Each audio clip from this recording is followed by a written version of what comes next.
Alô, pessoal. Café com Tarô Mago Rico, mais uma vez com vocês para fazer uma leitura hoje sobre a temperança, signo de Sagitário, carta de tarô correspondente. Estou aqui com uma camiseta que eu ganhei de uma amiga. Quero agradecer, muito obrigado. Você sabe quem é, né? Muito obrigado. Amei, viu? Grato. Vamos falar de temperança? Gostaria de agradecer aos inscritos, a todos que estão neste canal neste momento, e agradecer também meus mentores espirituais, muito obrigado. E gostaria de então pedir para quem não é inscrito se inscrever, e se você quiser uma leitura particular, tem um telefone lá na descrição, ou mande um recado aí a gente se encontra, tá bom? Muito obrigado. Temperança. Palavra-chave: equilíbrio, esperança, reconciliação, transformação, planeta ou signo associado, Sagitário. A arte: um anjo derrama água de um jarro em outro, reunindo forças opostas. A água simboliza emoções e o fluxo de energia ideal, e as pessoas que o anjo permanece em pé na água, mas o outro pé repousa sobre a terra, para a alquimia física e emocional. As íris são nomeadas após a deusa grega Íris, cujo arco-íris simboliza a esperança. Cabala Samek, astrologia Sagitário. Significado positivo: moderação, equilíbrio e paciência são essenciais para o controle de influências voláteis e demandas opostas. Este potencial de progresso, à medida que o relacionamento comercial ou a família cresce, use sua experiência e diplomacia para harmonizar conflitos e manter os projetos em andamento. Este cartão também sugere reconciliação para que o relacionamento possa ser reparado. Que áreas da sua vida poderiam estar um pouco mais, usar um pouco mais de moderação? Você está cuidando bem do seu corpo físico? Você está descansando o suficiente? Moderação e atenção plena são essenciais para a saúde e o bem-estar.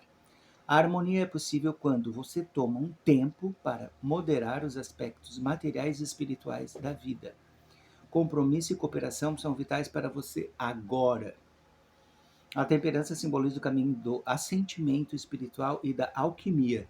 Aprendemos essa dança do equilíbrio, temperando ou misturando soluções do passado, nossa intuição e sugestões de outros. Significado negativo: você pode se sentir sobrecarregado, vinculado a outras demandas e sob crescente pressão para lidar com problemas de dinheiro, muitas vezes envolvidos. Por isso, é vital que você lide com uma dívida em potencial ou resolva um déficit de tempo e energia. Karma: aquele que não vive o equilíbrio, sempre em desequilíbrio. A medida da mistura em busca do equilíbrio. Lado positivo: meditação, equilíbrio, meditação. Paciência, propósito, significado, harmonia. Lado negativo: extremismo, desequilíbrio, excesso, falta de visão a longo prazo, instabilidade, involução, temperança, vida individual.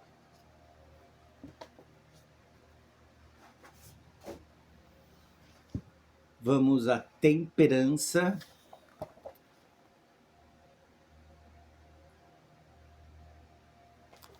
Sobre um outro aspecto. A temperança, o condutor de almas.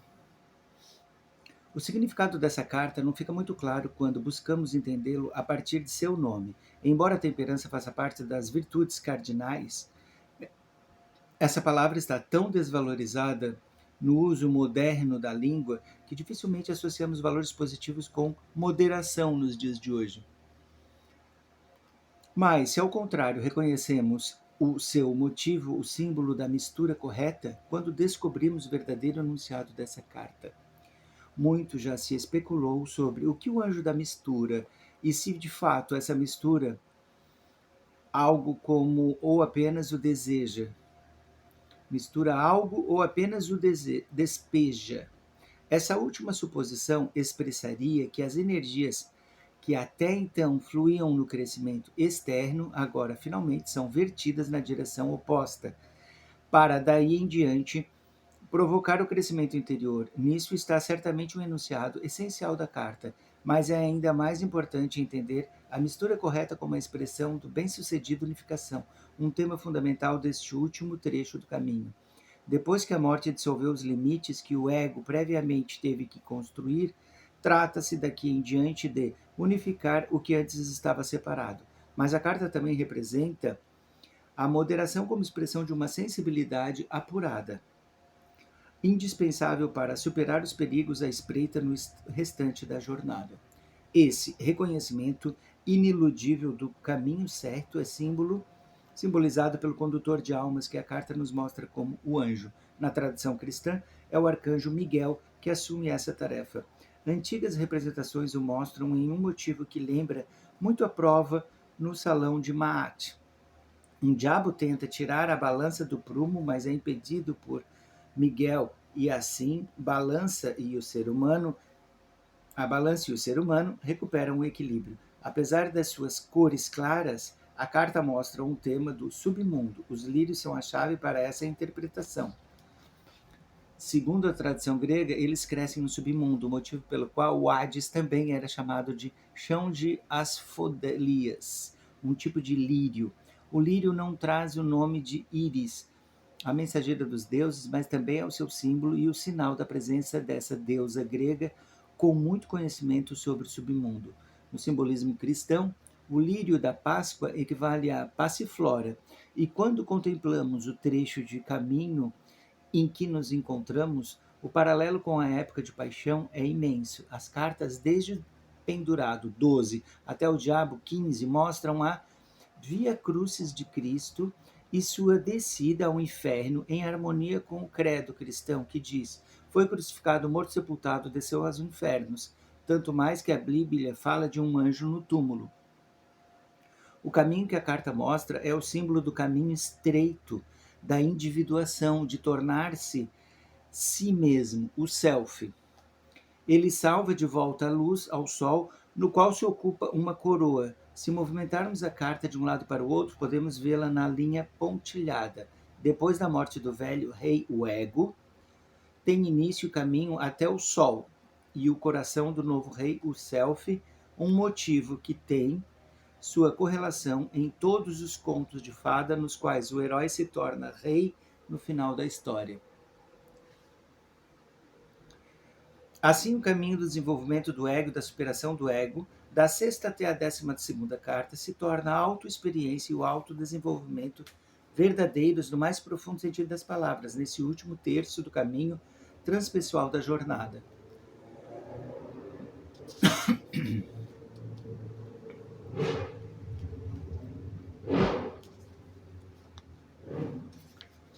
Vamos um pouco mais adiante.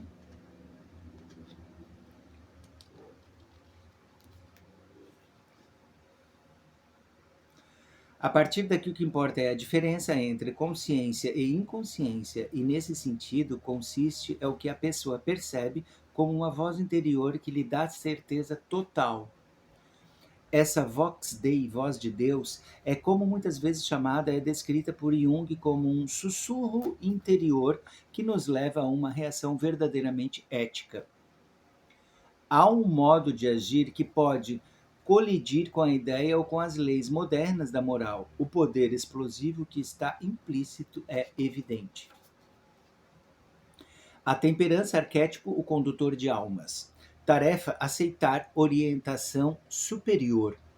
Encontrar a mistura certa. Objetivo: encontrar certeza interior insubornável. Encontrar o centro e a totalidade. Risco: seguir uma falsa inspiração, mediocridade. Disposição íntima: ser levado por uma grande força, harmonia, tranquilidade e saúde. Bem, como um terceiro ponto de vista, arcano número 14, a profunda sabedoria do arcano 14 divide-se classificamente em 3 partes. 1. Transmutação da energia criadora. 2. Transformação. 3. Transubstanciação. Vamos estudar cada uma dessas 3 partes separadamente. Transmutação, a mistura dos elixires do homem e da mulher, o vermelho e o branco, dão origem ao elixir da longa vida. Temos o caso concreto de Nicholas Flamel e sua senhora, que atualmente vivem fisicamente na Índia. Eles têm o elixir da longa vida. Paracelso vive atualmente em uma montanha da Boêmia, em seu templo ginás. O que possuem o elixir da longa vida sabem viver como vagabundos. O grande mestre Sanat Kumara, fundador do colégio de iniciados da Loja Branca, vive em um oásis no deserto de Gobi. Seu corpo não é da Terra. Veio em uma árvore cósmica na época de Lemúria. Veio de Vênus. É um dos 4 Shaddais, um dos 4 tronos dos Kumaras. Está trabalhando, ajudando a todos os que estão no caminho. Ele ajuda intensamente. Vive junto com o Guru Lemur. Mencionam-no antiquíssimos escritos, chamam-no de o grande imolado, agora é imortal.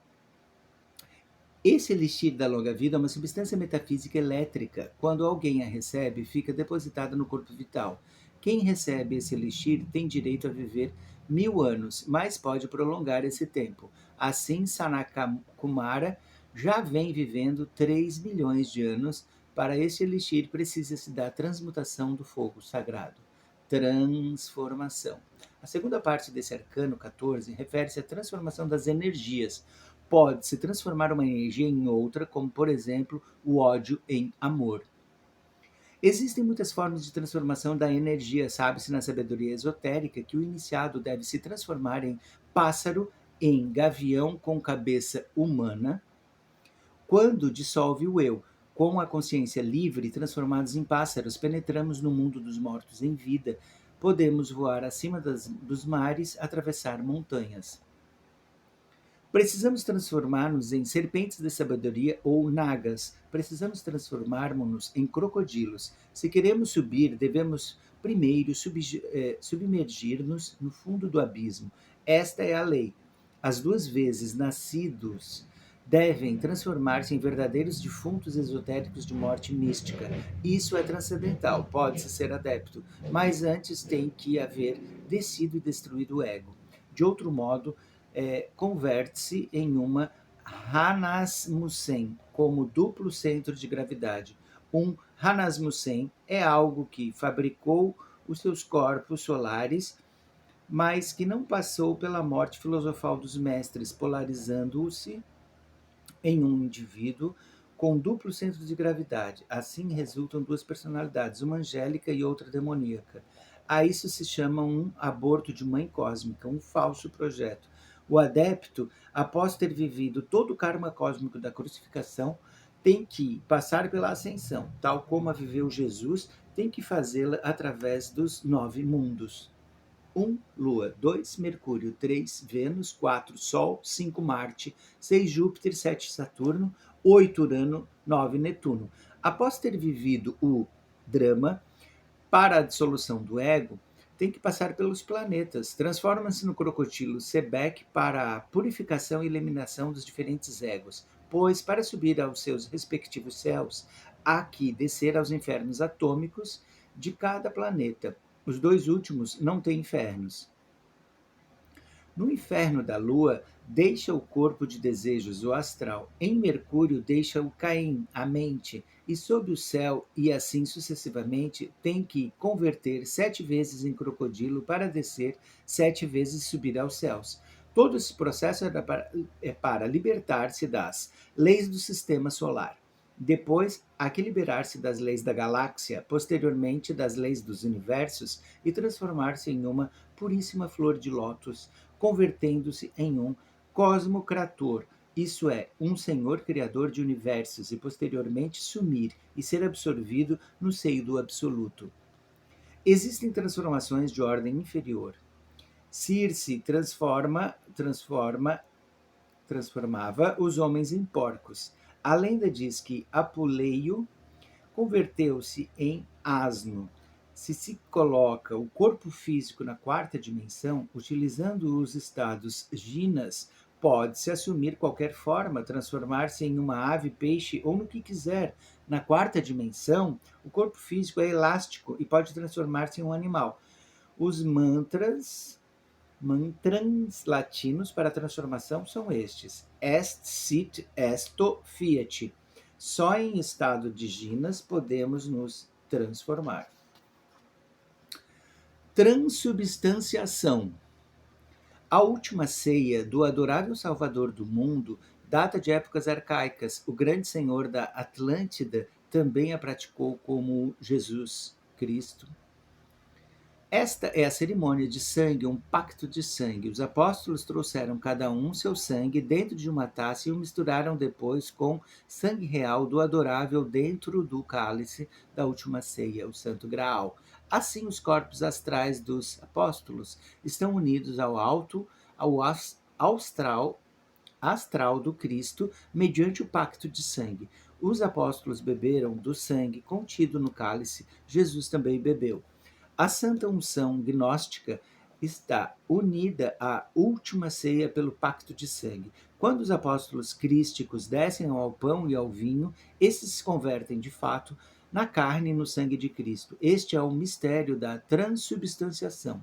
O pão e o vinho, a semente de trigo e o fruto da videira devem ser regiamente transformados na carne e no sangue de Cristo íntimo. O Logos solar, com sua vida pujante e ativa, faz germinar a semente para que a espiga cresça de milímetro em milímetro, encerrando o Logos solar dentro da rija pureza do grão, como um cofre precioso. O germe encantador da espiga sacra tem seu expoente íntimo da humana semente. Os raios solares penetrando, solenes no tronco da videira, desabrocham e desenvolvem em sigilo até amadurecer no fruto sacrossanto da videira, emblema realmente da vida que se manifesta como todo o seu esplendor na substância. O sacerdote gnóstico, em estado de êxtase, capta essa substância cósmica do Cristo Sol, encerrada no pão e vinho, e atua, separando-a em seus elementos físicos, para que os átomos crísticos penetrem vitoriosos dentro dos organismos humanos.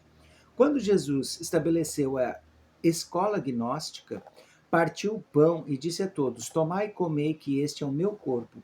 Repartiu o vinho e disse: Tomai e bebei, que este é meu sangue. O que come de meu corpo e bebe de meu sangue mora em mim e eu nele.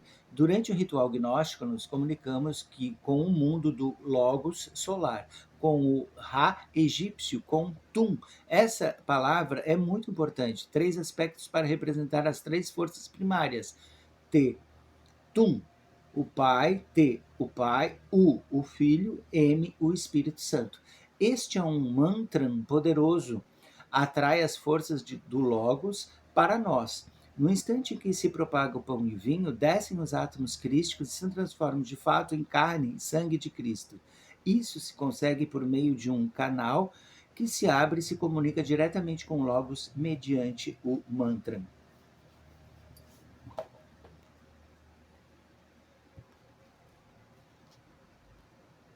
A videira, símbolo da vida, o Santo Graal, o Espírito Santo.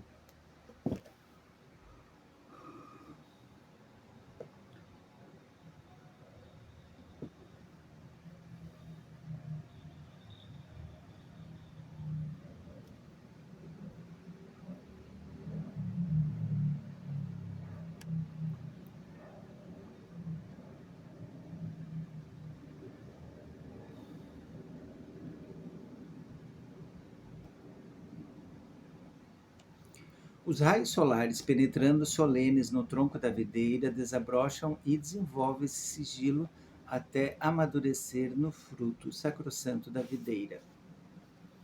Ao estar em êxtase, descem com a transubstanciação átomos crísticos de altíssima voltagem, nos ajuda na luta contra os demônios de Sete. Assim fazemos luz nas trevas. Nós somos trevas profundas. Escrito está que a luz sai das trevas. Os deuses surgem do abismo e logo se perdem no absoluto. Assim, o abismo é indispensável para que haja deuses. Os deuses têm que conhecer o bem e o mal. O abismo é um anfiteatro cósmico onde se forjam deuses, por isso há que baixar para poder subir. Os átomos crísticos solares, essas vidas ígneas, esses agentes secretos do adorável, trabalham silenciosos dentro do templo coração, convidando-nos uma vez ou outra a trilhar a senda que há de conduzir-nos ao nirvana. A todas as luzes ressalta, com inteira clareza meridiana, a misteriosa ajuda dos átomos crísticos. E resplandece a luz nas trevas e aparecem sobre a ara os 12 pães da proposição. Manifesta alusão aos signos zodiacais ou diferentes modalidades da substância cósmica. Isso nos recorda o arcano 12, o Magnus Opus, a união da cruz com o triângulo. Quanto ao vinho, que deriva do fruto maduro da videira, é o símbolo maravilhoso do fogo, do sangue, da vida que se manifesta na substância. É inquestionável que, ainda que as palavras vinho, vida e videira tenham diferentes origens, não por isso deixam de ter certas afinidades simbólicas. Não de outra maneira se relaciona o vinho com vis, força, e virtus, força moral. Bem como Virgo, virgem, a serpente ígnea de nossos mágicos poderes. O Sahaja Maituna, a magia sexual entre varão e fêmea, Adão e Eva, no leito delicioso do amor autêntico, guarda, em verdade, sublimes concordâncias rítmicas com o ágape místico do grande Kabir Jesus. Transformar o pão, semente, em carne solar e o vinho delicioso em sangue crístico e fogo santo é o milagre mais extraordinário do sexo yoga. O corpo de ouro do homem solar, o famoso Tosoma Heliacon, síntese completa dos veículos crísticos, é carne, sangue e vida do Logos, Criador ou Demiurgo. A vivente cristalização secreta da energia sexual na resplandecente forma desse corpo glorioso só é possível com a magia amorosa. Einstein, um dos grandes faróis do intelecto, escreveu um sábio postulado que literalmente diz: a massa transforma-se em energia, a energia transforma-se em massa. É ostensível que, mediante a Sahaja Maituna, podemos e devemos transformar o ens seminis em energia, transformar o pão em carne e o vinho em sangue real. Fogo vivente e filosofal. É realizar o milagre da transubstanciação. Há que sublimar nossa energia sexual ao coração. A comunhão do pão e do vinho tem o poder de sublimar a energia sexual ao coração. Podemos pôr um pão e uma taça de vinho junto ao nosso leito e, após trabalhar no arcano AZEF, orar, abençoar o pão e o vinho e depois comer o pão e beber o vinho. O arcano 14 converte o pão e o vinho no sangue do Cristo. Com este arcano, carregam-se o pão e o vinho com os átomos crísticos que descem do Sol central. O mestre que renuncia ao nirvana por amor à humanidade é confirmado 3 vezes honrado. O mestre que renuncia ao nirvana para ficar no mundo físico tem que pedir o elixir de longa vida. E aqui ficamos com Arcano 14, com a temperança. Espero que todos tenham gostado. Quem assistiu até aqui, deixe aí uma mensagem, alguma dúvida que vocês tiveram. Eu sei da complexidade do assunto.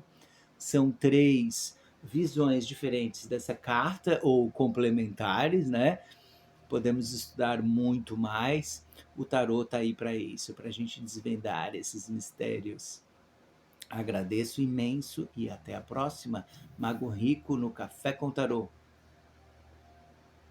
Gratidão, namastê. Fiquem com Deus, fiquem em paz, que vocês tenham os melhores dias de vossa vida, tá bom? Beijo no coração, fiquem com Deus.